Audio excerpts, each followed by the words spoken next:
Guys, akit natin yung bangka kay may bagyong darating guys, Pipito.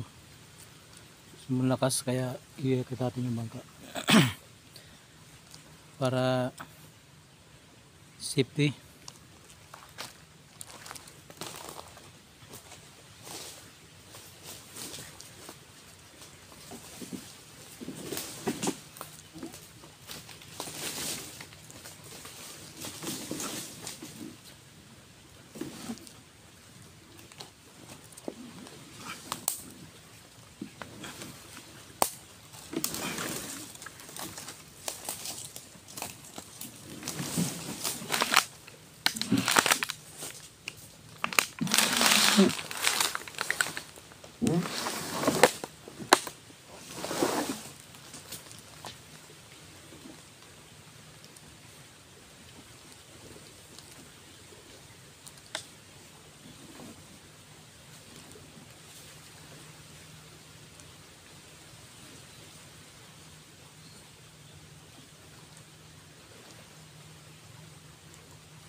Yan guys.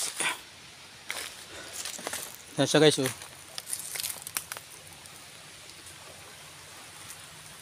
Kasi sobrang lakas ng bagyo guys na darating guys, sigurado. Kaya baka tangayin tong ating bangka. Wala tayo paghanap buhay. Ito naman yung ating isang bangka guys na may ano. Katali na rin yan sa ano.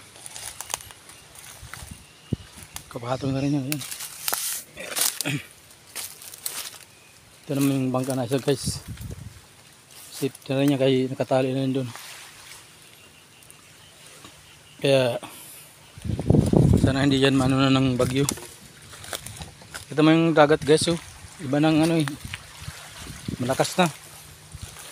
Malalaki na alon no. Parado yan mamayang gabi yan. Yan laki pa naman ng taab ngayon guys. Akit yan dito yung tubig oh.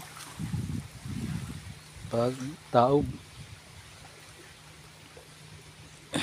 Kaya sigurado yan, abot dito yan. Pag dating ng bagyo, baka umakyat yan dito. Taas. Tapos ito yung ating bunuan guys, yung mga net natin. Inakyat ko na rin kasi ayan o.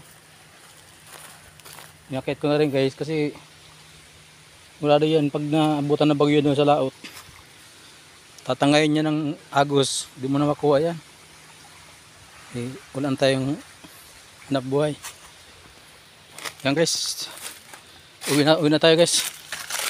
Para makapag-ready na tayo ng mga gamit natin doon sa bahay din. Thank you for watching guys. Pa-share na lang guys ng ating video guys. At ingat tayo guys sa mga Bicol dyan, taga Bicol kung saan man dadaanan ni Pipito guys. Ay malakas daw po ito. Bye bye.